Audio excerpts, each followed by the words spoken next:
9 অধ্যায় 23 পদ থেকে। ইব্রিয় পুস্তক 9 অধ্যায় 23 পদ থেকে পড়ছি আমি।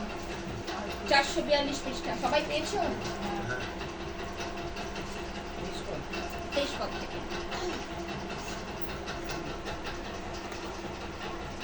ভালো, যাহা যাহা স্বর্গস্থ বিষয়ের দৃষ্টান্ত, সেগুলির ওই সকল দ্বারা সূচীকৃত হওয়া আবশ্যক ছিল, কিন্তু যাহা যাহা স্বর্গীয়, সেগুলোর ইহা হইতে শ্রেষ্ঠ যোগ্য দ্বারা সূচীকৃত হওয়া আবশ্যক।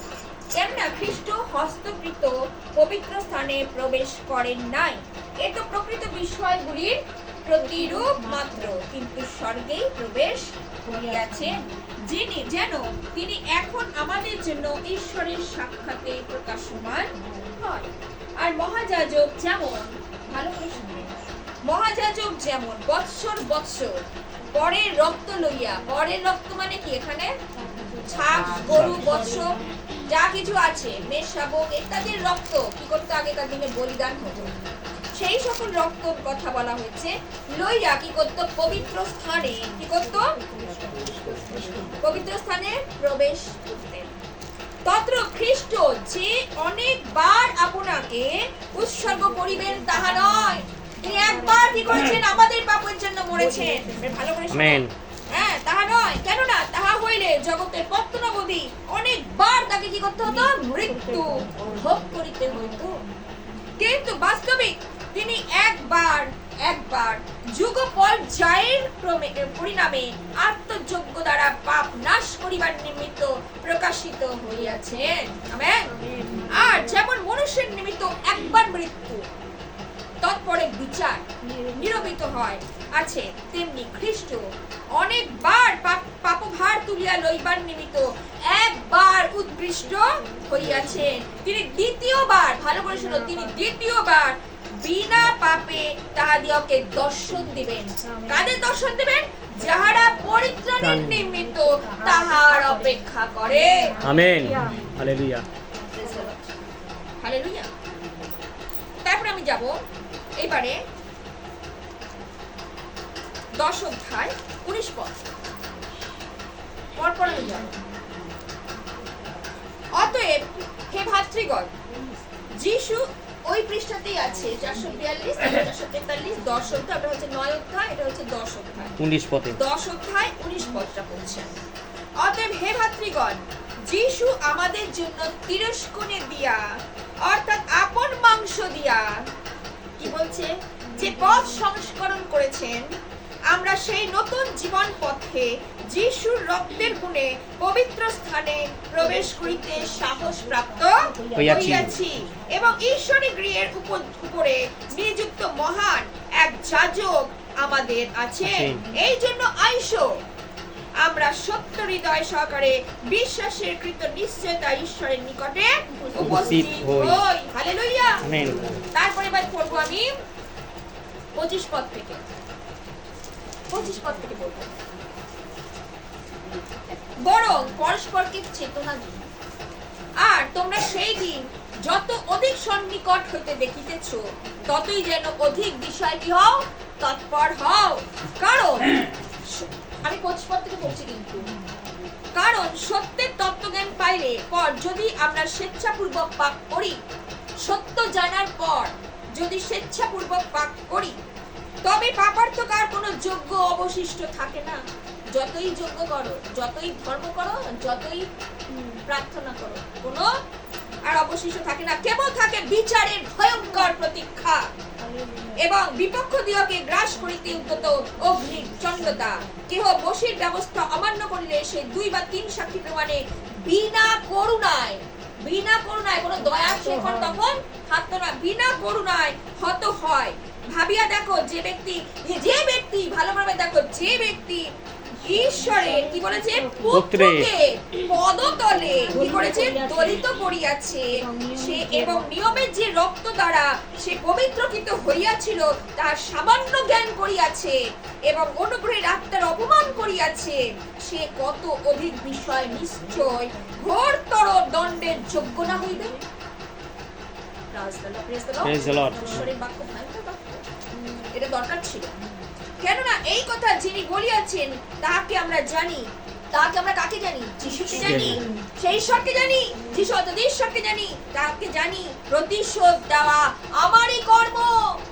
কে বলছেন? স্বয়ং যিশু খ্রিস্ট বলছেন, আমার কর্ম আমি প্রতিফল দিব। আবার প্রভু আপন প্রজাবৃন্দের বিচার করিবেন। জীবন্ত ঈশ্বরের হস্তে পতিত হওয়া ভয়ানক বিষয়। জীবন্ত ঈশ্বরের হাতে পতিত হওয়া ভয়ানক বিষয়।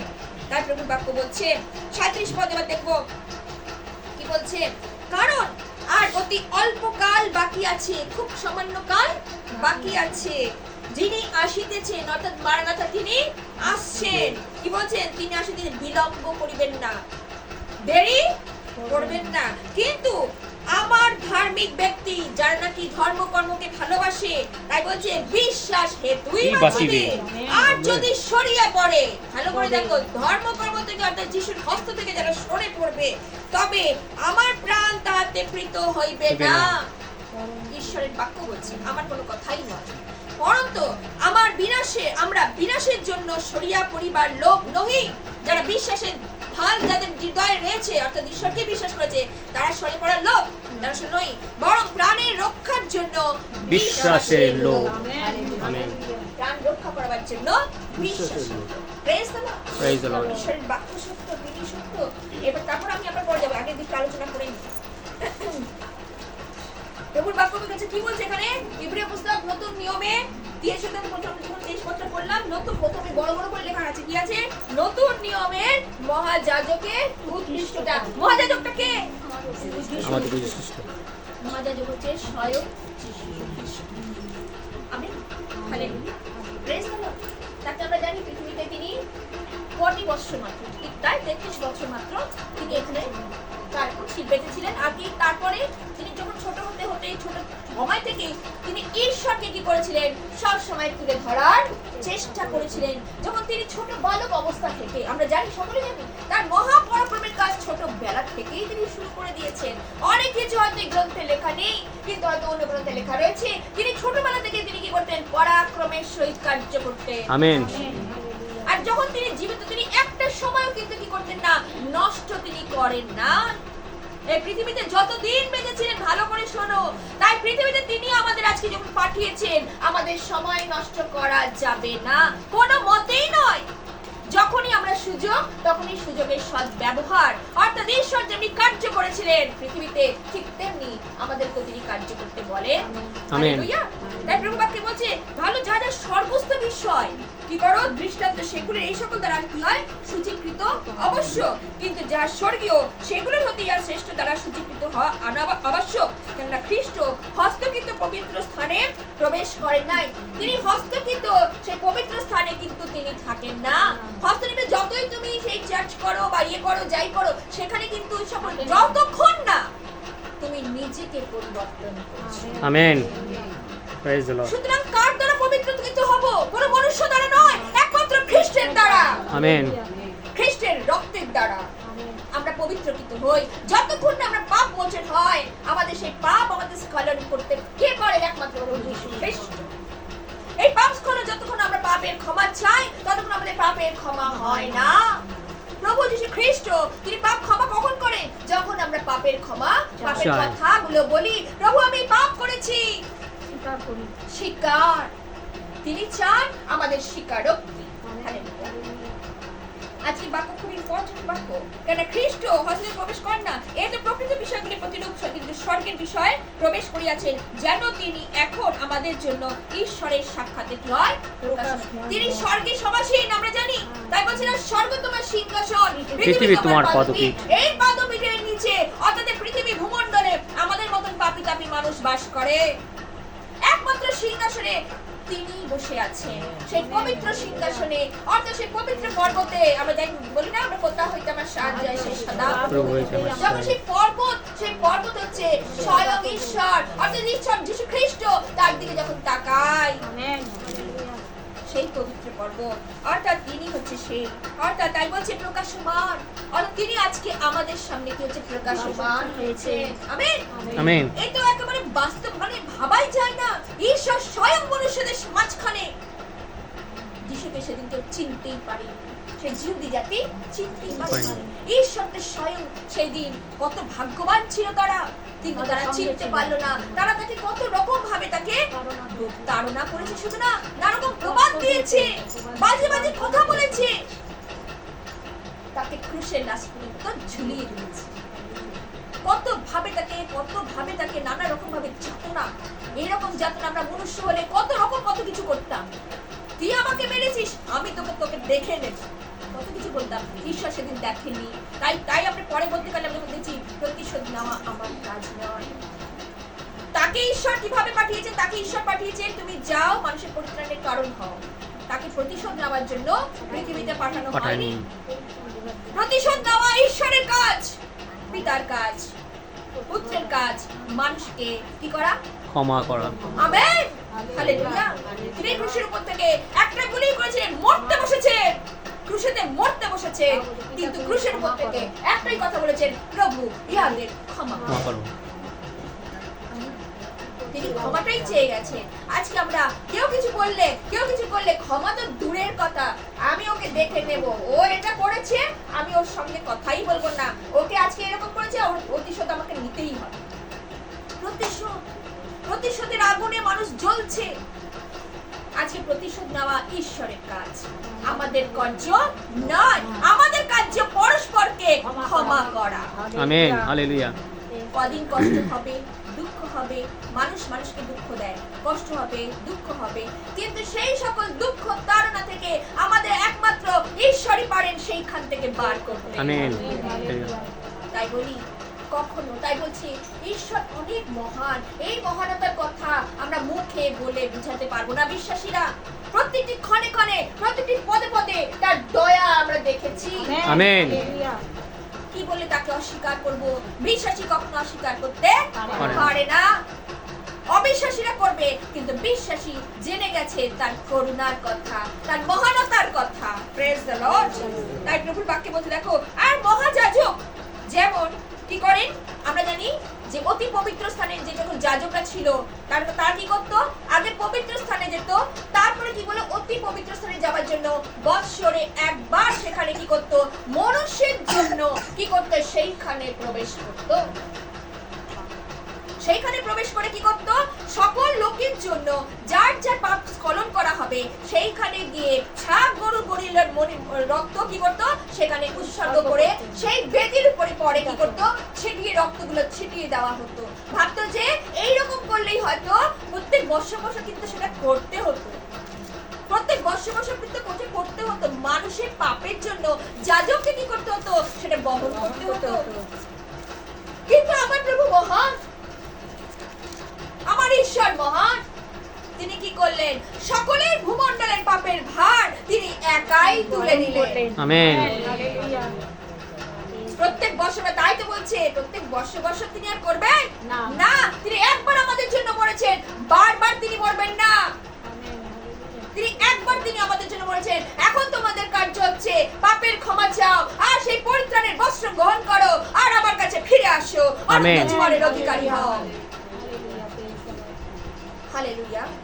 প্রভুর বাক্য তাই বলছে, কেননা তাহা হইলে জগতের পতন তো অনেকবার তাকে একটু আগে বলছিলাম, অনেকবার তাকে কি করতে হতো? মৃত্যু ভোগ করতে হতো। কিন্তু বাস্তবিক তিনি একবার, আমি একটু আগে বলছিলাম, একবার যুগ পর্যায়ক্রমে পরিপালনে আত্মযোগ্য দ্বারা পাপ নাশ করিবার নিমিত্ত প্রকাশিত হইয়াছে, যেন মানুষ পরিত্রাণ পায়। একবার তিনি প্রকাশ হয়েছেন, একবার তিনি মরেছেন, বারবার তিনি মরবেন না, বারবার আমাদের জন্য তিনি মরবেন না। সুতরাং আমাদের খুব সাবধান থাকতে হবে। তারপর যে তিনি আসছেন মারনাথা, আমাদের বিচারের বিচারের কার্য কতটা সাবধানে থাকলে তবে তার সামনে আমরা দাঁড়াতে পারবো, কতটা পবিত্র থাকলে তবে আমরা তার সামনে দাঁড়াতে পারবো। তাই প্রভু বাক্য বলছে প্রকাশিত হয়েছেন, আর যেমন মানুষের নিমিত্ত একবার মৃত্যু, মনুষ্য তাই একবার মৃত্যু হবে। তাই বলছে না, তারপরে বিচার, তারপরে কি হবে? বিচার, তার সামনে দাঁড়াতেই হবে বিচার। তেমনি খ্রিস্ট অনেকের পাপভার কি করেছিলেন? তুলিয়া লইবার নিমিত্ত একবার উৎকৃষ্ট হয়েছিলেন। একবারে একবারে তিনি কি করেছিলেন? জন্মেছিলেন এবং মৃত্যুবরণ করেছেন একবার। তাই বলছেন তিনি দ্বিতীয়বার এবার কি করবে? দেখো, বিনা পাপে তাহাদিওকে দর্শন দিবেন। কাহাদিওকে দর্শন দিবেন? যাহারা পরিত্রাণের নিমিত্ত তাহার অপেক্ষা করে। দ্বিতীয়বার আর মরবেন না, কিন্তু তাদের সামনে দাঁড়াবেন, পরিত্রাণের নিমিত্তই দাঁড়াবেন। আমেন। পরিত্রাণের জন্যই দাঁড়াবেন, যাতে তুমি পরিত্রাণ পাও, মুক্তি পাও, আর কি করো, তুমি আমার সঙ্গে অনন্ত জীবনের অধিকারী হও। আমেন। প্রভুর বাঞ্ছা কোনো মানুষ যেন কি হয় না, হারিয়ে না যায়, কিন্তু সকলে যেন জীবন রাজ্যে জীবন পায়, জীবনের প্রচারটা পায়। কিসের জন্য পাবে? এই বাক্যই হচ্ছে সেই ঈশ্বর, জীবন্ত ঈশ্বরের বাক্য। যখন আমরা পাঠ করি, আমেন, ওপর ওপর পাঠ করলে হবে না। ওই আমি বাইবেল অনেক পড়েছি, একবার ছাড়া কতবার পড়েছি, রিডিং পড়েছি, আদি পুস্তক মুখস্থ, সব মুখস্থ, মুখস্থ বিদ্যায় কিচ্ছু হবে না। ঈশ্বর তাতে কোনো যায় আসবে না। একমাত্র ঈশ্বর যতক্ষণ না তোমার সেই পাপ যখন ক্ষমা হবে, পরিত্রাণ তিনি দেবেন এবং পবিত্রতা তোমার জীবনে আসবে, এবং তুমি তখনই একমাত্র সেই পাপের বিষয়ে তুমি সচেতন হবে, এবং তখন সেই পবিত্র বাইবেলকে যখনই পড়বে, যে অবস্থাতে পড়বে, প্রভু কিন্তু তখনই তোমার সাথে কথা বলবে। আমেন। কথা কখন বলেন? তিনি বাক্যরূপী ঈশ্বর। আমেন। বাক্যের মধ্য দিয়ে, পবিত্র বাক্যের মধ্য দিয়ে, পবিত্র কথার মধ্য দিয়ে তিনি আমাদের মাঝখানে আসেন। তিনি আমাদের হৃদয়ে আসেন, কথা বলেন, কোনটা অনুচিত, কোনটা উচিত আমাদের জীবনে, সেটা কি গ্রহণ করা, তাই না? একমাত্র ঈশ্বরই আমাদেরকে সাহায্য করে। তার সাহায্য ব্যতিরেকে আমরা কিছুই করিতে পারি না। অসম্ভব। মানুষের পক্ষে যা সম্ভব নয়, কিন্তু ঈশ্বরের পক্ষে সকলই সম্ভব। তাই প্রভু বলছেন, দেখো দর্শন দিবেন, দর্শন, দর্শন সকলে পায় না। ঈশ্বরের দর্শন পেতে গেলে কতটা পবিত্র হলে তবে সেই দর্শন পাওয়া যায়। দর্শন আতিপাতি মানুষকে তিনি দেন না, যা নাকি মানে অপবিত্র ভাবে ঈশ্বরকে গ্রহণ করে, তাদেরকে ঈশ্বর দেন না। একমাত্র পবিত্র ভাবে যারা জীবন যাপন করছে, দর্শন তাদের জন্য, পরিত্রাণ তাদের জন্য অপেক্ষা করছে। তাই প্রভু বাক্যে বলছে, দেখো অতএব হে ভাতৃগণ, এরপর বলছেন না 10 অধ্যায়, অতএব হে ভাতৃগণ, যিশু আমাদের জন্য তিরস্কৃণ দিয়া, প্রেজ দ্য লর্ড। আমরা জানি লেবীয় পুস্তকে তিরস্কৃণ পর্দার বিষয়ে আমরা ভালো করে জানি। এক তিরস্কৃণ পর্দা এমন থাকতো যেখানে যাজক ওই পারে থাকতো, আর যে নাকি পাপ ক্ষমা চাইবে, সে মানে আমরা যখন এখন যাজকদের সামনে কি করি, ওই যে যাজক কাঠের সামনে কি করে, আমরা গিয়ে কি করি, পাপ স্বীকার করি। আগে ওরকম ছিল না, আগে ছিল পর্দা। সেই পর্দার উপরে থাকতো যাজক, এবারে থাকতো কে, যে নাকি পাপের ক্ষমা চাইবে।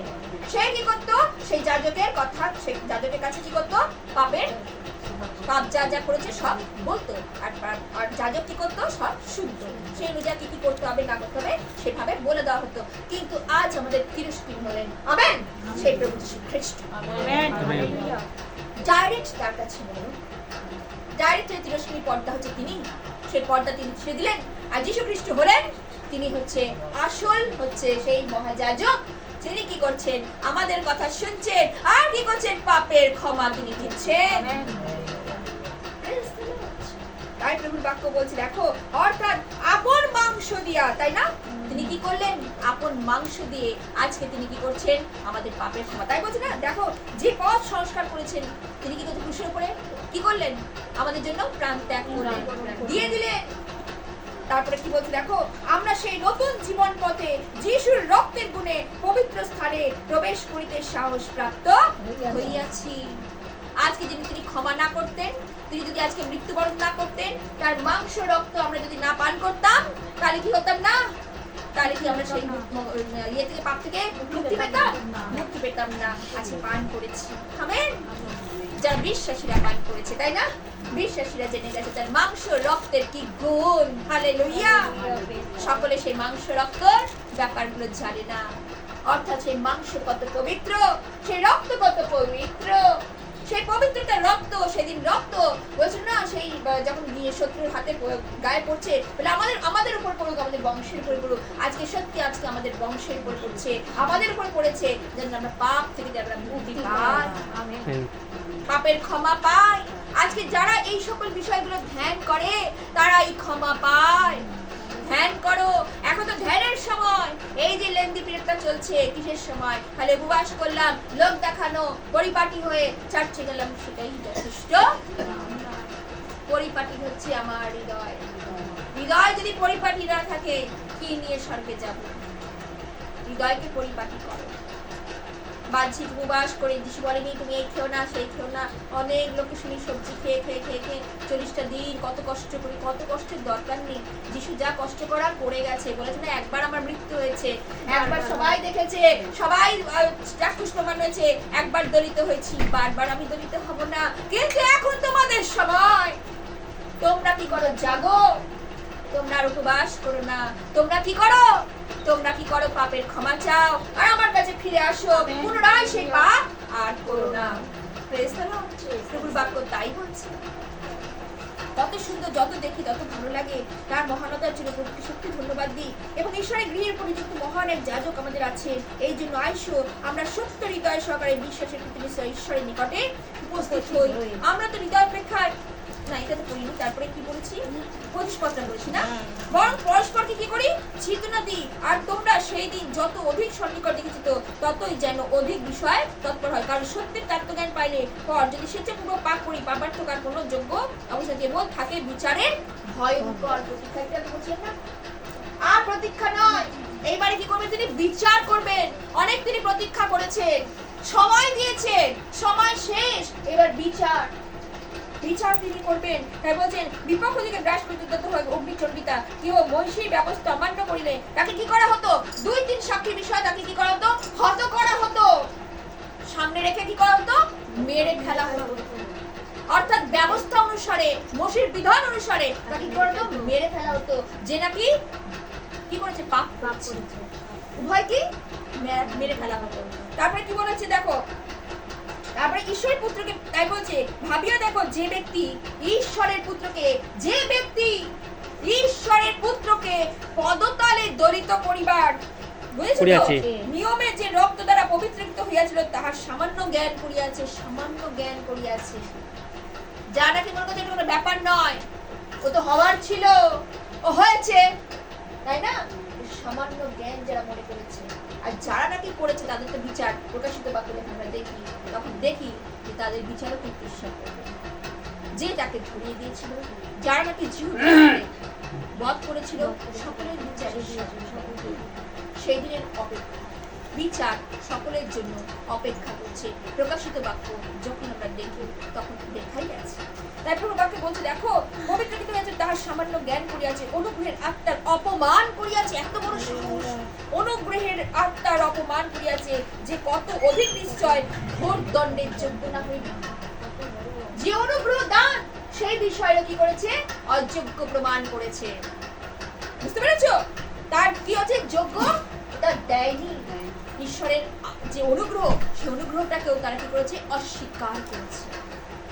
এই জন্য প্রভু বাক্য বলছে দণ্ড তাদের জন্য অধিক রাখা আছে, কাউকে ছাড়বেন না। তাই বলছে কেন না এই কথা যিনি বলিয়াছেন তাহাকে আমরা জানি, প্রতিশোধ দেয় তাকে কাকে জানি? ঈশ্বরকে জানি। প্রভু বলছে, আজকে কেউ বলছেন না, একমাত্র প্রভু বলছেন। কি বলছে? প্রতিশোধ দেওয়া আমারই কর্ম, আমি প্রতিফল দিব। আর কাউকে বলেনি তুমি তুমি তুমি আমি। আমি কে? কোন ছাপ, কোন ইয়ে থেকে তৈরি? মায়ের গর্ভে যদি জন্মগ্রহণ করি, ঈশ্বর যদি না দিত মায়ের গর্ভেও জন্মগ্রহণ করতে পারতাম না। একমাত্র ঈশ্বরকে আগে রাখবো। তাই বলছে না, পিতা মাতা সন্তান সন্ততি স্বামী সবার উপরে প্রভুকে যে রাখে, সেই তো তার নিজের আপন। হালেলুয়া! ঈশ্বরের আপন হওয়া অত সোজা নয়। তাই বলছে আমি প্রতিফল দেব। আবার প্রভু আপন প্রজাতিদের বিচার করিবেন। জীবন্ত ঈশ্বর হস্তে পতিত হওয়া ভয়ানক বিষয়। জীবন্ত ঈশ্বরের হাতে পতিত হওয়া, যদি আমরা পতিত হই, একবার করি, তাহলে কত ভয়ানক। ঈশ্বরের বাক্য বলছে আজকে আমার আর তোমার বাক্য নয়, তোমার কথা নয়, একমাত্র ঈশ্বরের বাক্য। জানার কাছে ঈশ্বরকে অস্বীকার করে, ঈশ্বরকে অস্বীকার, ঈশ্বরকে অস্বীকার করছে। ধন্য আমরা আজকে আমরা না দেখে, আমি সবসময় বলি না দেখে আমরা ঈশ্বর, আমরা সংসারের মানুষ হয়ে আমরা প্রভুকে বিশ্বাস করি। আমেন। প্রভুর কথাতে বিশ্বাস করেছি, প্রভুর বাক্যে বিশ্বাস করেছি। ধন্য তো আমরা। তারা তো সেদিন দেখো তাকে বিশ্বাস করে, তাকে ক্রুশে তুলে দিয়েছে। হালেলুয়া! আজকে কত মানুষের মন পরিবর্তনের জন্য তিনি কি করেছেন? দরজা খুলে দিয়েছেন। আমেন। কত জায়গা জায়গায় কি মানুষ আজকে দেখি না, জালাখালি ঠাকুর তুলে জালাখালি ফাদার এসছে, কত সুন্দর সুন্দর বাক্য সেখানে প্রচার হচ্ছে, কত সুন্দর ব্যবস্থা, পাপ সংস্করণের জন্য মানুষকে কত সুন্দর ব্যবস্থা তিনি করে দিয়েছেন। কতজন সেটাকে সুন্দরভাবে নিতে পারছে, কতজন এই আজকে শুনছে, কালকে গিয়ে যেরকম আচরণ সেরকম আচরণে তারা চলে যাচ্ছে। আমাদের আচরণটাকে কি করতে হবে? শুদ্ধ করতে হবে, হৃদয় প্রভুকে রাখতে হবে। তার রক্তে শুচি হয়েছি প্রভু, তোমার রক্তে শুচি হয়েছি। একবার করেছি প্রভু, বারবার নয়। বারবার তুমি করবে না, বারবার তুমি আমায় ক্ষমা করবে না। একবার করেছো, ভুল করেছি প্রভু। ওই জন্য মিথ্যে কথা আমাদের মধ্যে এখন যদি মন্দ থাকে প্রভু, সেগুলো যেন সরিয়ে দিয়ে আবার যেন পুনরায় নতুন ভাবে আমরা যেন প্রভুর কাছে মিলিত হতে পারি। তার রক্তের গুণে, এই যে দেহ রক্ত খ্রিস্ট জাগ আমরা নিই, দেহ এবং রক্ত। আমি তো সত্যি কথা মাসে আমি তো প্রত্যেক রোববার চার্চে দিতে পারি না, যেটা সত্য সেটা আমি বলেই দিচ্ছি। মাসে খুব জোর আমি একবার যাই, কিন্তু অনেক পবিত্র ভাবে নিজেকে যাচাই করতে হয়, অনেক পবিত্র ভাবে দেহ রক্ত নেওয়া। তাই বলে না খুব কঠিন, নিজেকে অনেক অনুশোচনা করতে হয়। প্রভু তার যোগ্য কি আমি? আমি কি তার যোগ্য আছি? প্রভু যেন আমি যোগ্য সন্তান হতে পারি। প্রভু আপন বাক্যে আশীর্বাদ করুন। আমেন।